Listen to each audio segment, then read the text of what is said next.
Hello मेरे प्यारे student, कैसे हैं आप लोग। चलिए आज फटाफट से शुरू करते हैं। कितना 110 नंबर क्वेश्चन से 109 नंबर क्वेश्चन तक आपको पिछले लेक्चर में मिल जाएगा। प्ले लिस्ट ओपन कीजिए, वहां पर आपको सारा लेक्चर मिल जाएगा। अगर आपको बहुत सारा ढेर सारा मोस्ट इंपोर्टेंट क्वेश्चन करना है तो कहाँ पर आना है, नीट क्वेश्चन वाला प्लेटफॉर्म पर आना है और उसको सब्सक्राइब जरूर कर लीजिए। सब्सक्राइब अभी कीजिए, तुरंत कीजिए अभी, उसके बाद आगे बढ़िए। आपको ढेर सारा क्वेश्चन यहाँ पर करने को मिलेगा, बहुत सारा मोस्ट इंपोर्टेंट VVI क्वेश्चन हर हमेशा मिलते रहेगा। इसलिए चैनल को, नीट क्वेश्चन वाला को सब्सक्राइब जरूर कर लीजिए। जल्दी से सब्सक्राइब कीजिए और शुरू करिए फटाफट से 110 नंबर क्वेश्चन से। देखते हैं क्या है। A plant having seed but lacking flower and fruits belongs to.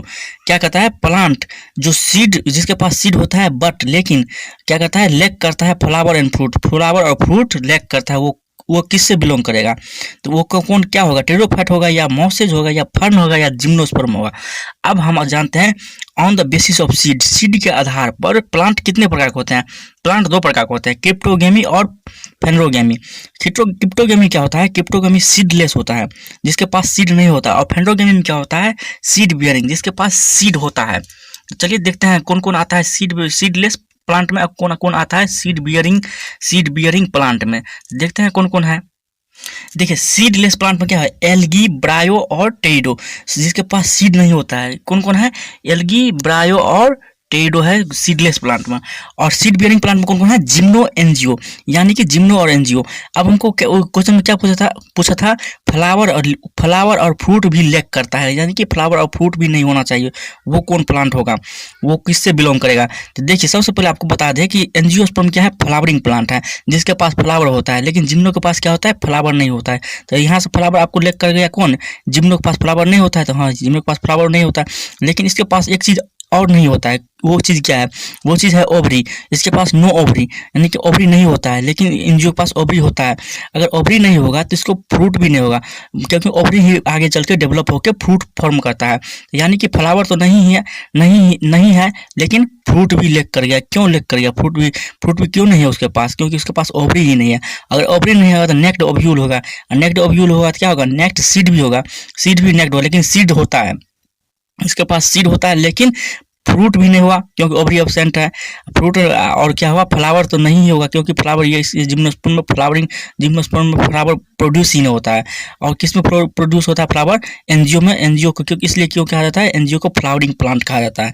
तो क्या कौन लेक कर गया, फ्रूट और फ्लावर कौन लेक किया, तो जिम्नोस्पर्म फ्रूट और फ्लावर लेक किया, लेकिन इसके पास सीड होता है। और सीड कैसा होता है, नेक्ट सीड होता है, लेकिन सीड होता है। अब क्वेश्चन में देखते हैं क्या है। क्वेश्चन में क्या बोला, ए प्लांट हैविंग सीड, यानी कि सीड है, नेक्स्ट सीड ही है, लेकिन है सीड किसके, जिम्नोस्पर्म के पास सीड है, लेकिन क्या कहता है, लेकिन फ्लावर एंड फ्रूट, फ्लावर और फ्रूट लेक करता है। तो कौन होगा ऐसा, तो ऐसा जिम्नोस्पर्म ही है, क्योंकि टेरिडोफाइट क्या है, क्रिप्टोगेमी है। क्रिप्टोगेमी के पास क्या होता है, सीड नहीं होता है। मोसेस भी क्रिप्टोगेमी है, सीड नहीं होगा। फर्न भी क्रिप्टोगेमी है, सीड नहीं। इन तीनों के पास सीड तो है ही नहीं, लेकिन क्या बोल रहा है क्वेश्चन में, हैविंग सीड होना चाहिए। तो सीड किसके पास होगा, जिम्नोस्पर्म के पास सीड होगा, लेकिन क्या होगा, लेकिन but lake flower and fruit, flower और फ्रूट लेक करता है। तो ये ऑप्शन करेक्ट हो जाएगा। तो चलिए नेक्स्ट क्वेश्चन देखते हैं, 111 नंबर क्वेश्चन देखते हैं। 111 नंबर क्वेश्चन में क्या है, a plant in which sporophytic generation, यानी कि डिप्लॉयड जनरेशन की बात कर रहा है, यानी कि 2n, यानी कि 2 सेट ऑफ क्रोमोसोम जिसके पास हो, उसे ही क्या कहते हैं, स्पोरोफाइटिक जनरेशन कहते हैं। क्या बोलता है, a plant in which sporophytic generation is represented by zygote, सिर्फ जाइगोट से रिप्रेजेंट मतलब किया जाता है। वो प्लांट कौन है इनमें से, पाइनस है या सेलेजिनेला है या क्लाइडोमोनास है या ड्राइडोटेरिस है। इसको समझने के लिए हम कुछ समझते हैं। देखिए हम, ये एक एल्गी का प्लांट है, एल्गी का आपको पता है, एल्गी का मेन प्लांट बॉडी कैसा होता है, हैप्लॉइड होता है, यानी कि गेमिटोफाइटिक होता है। गेमिटोफाइटिक होता है ना, आपको पता है ना, एल्गी का मेन प्लांट बॉडी क्या होता है, गेमिटोफाइटिक। तो देखिए वो क्या करता है, 2 टाइप का गेमिट प्रोड्यूस करता है। दोनों गेमिट क्या करता है, फ्यूज होकर जाइगोट का फॉर्म करता है, यानी कि 2n, स्पोरोफाइटिक जनरेशन, यानी कि स्पोरोफाइटिक जनरेशन यहाँ से शुरुआत हो जाता है, यानी कि जाइगोट से ही शुरुआत हो जाता है। जाइगोट से शुरुआत होता है, क्या किया, 2 गैमेट फ्यूज हुआ, जाइगोट का फॉर्म किया। लेकिन यहाँ क्या हो जाता है, जाइगोट के बाद ही इसके पास तुरंत म्यूसिस होता है और स्पोर प्रोड्यूस करता है। स्पोर क्या होता है, एनएन।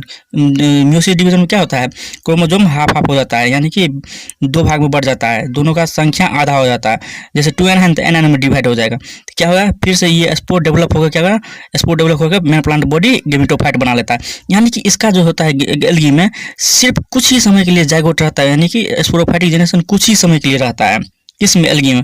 लेकिन देखिए लिवरवॉट क्या है, ब्रायोफाइट है। मोसेस क्या है, ब्रायोफाइट है। इसमें क्या होता है, थोड़ा सा डेवलप होता है। जाइगोट के बाद इम्ब्रायो, इम्ब्रायो के बाद कैप्सूल का फॉर्म करता है। मतलब थोड़ा सा जाइगोट आगे भी माइटोसिस डिवीजन करके थोड़ा आगे तक जाता है, यानी कि जाइगोट से थोड़ा आगे भी डेवलप करने की कोशिश करता है। कौन, लिवरवॉट। मोसेस में क्या होता है, फूट सीटा और कैप्सूल तक चला जाता है, यानी कि इम्ब्रायो के बाद क्या होता है, फूट सीटा और कैप्सूल। कैप्सूल मतलब ये भी फॉर्म कर लेता है, किसमें, मोसेस में। तो यानी कि यहाँ से क्या होगा, स्पोरोफाइटिक जनरेशन डेवलप होते चला गया। टेरिडो में और डेवलप हो गया। टेरिडो में मेन प्लांट बॉडी ही स्पोरोफाइटिक हो गया। जिम्नो में तो मेन प्लांट बॉडी है ही स्पोरोफाइटिक और एंजियो में है ही। तो यहाँ से क्या हुआ, मतलब डेवलप होते चले, स्पोरोफाइटिक जनरेशन डेवलप हो। लेकिन क्या पूछा क्वेश्चन में, sporophytic generation is represent by zygote. सिर्फ जाइगोट से स्पोरोफाइटिक जनरेशन को, इनमें से किसको रिप्रेजेंट, कौन प्लांट रिप्रेजेंट करता है, एल्गी ही ऐसा प्लांट है जिसको जाइगोट के बाद तुरंत, जाइगोट के बाद आगे बढ़ता ही नहीं है इसका स्पोरोफाइटिक जनरेशन, यानी कि 2n जनरेशन आगे बढ़ता ही नहीं है। तो ये कौन प्लांट है, एल्गी है।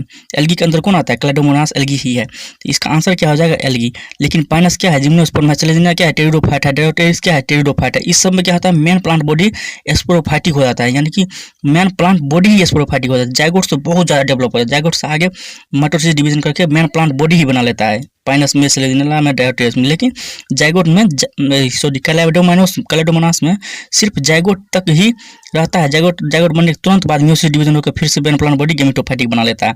तो क्या यही नहीं पूछा क्वेश्चन में कि plant in which sporophytic generation is represented by zygote, सिर्फ जाइगोट से ही रिप्रेजेंट किया जाता है। तो वो कौन है प्लांट, एल्गी है। एल्गी के अंदर कौन आता है, क्लेडोमोनास। इसका आंसर हो जाएगा सी। तो चलिए आज के लिए इतना ही, धन्यवाद। आशा करते हैं अगर समझ में आया होगा तो चैनल को सब्सक्राइब जरूर कर लीजिए, एक कमेंट कीजिए कैसा लगा वीडियो।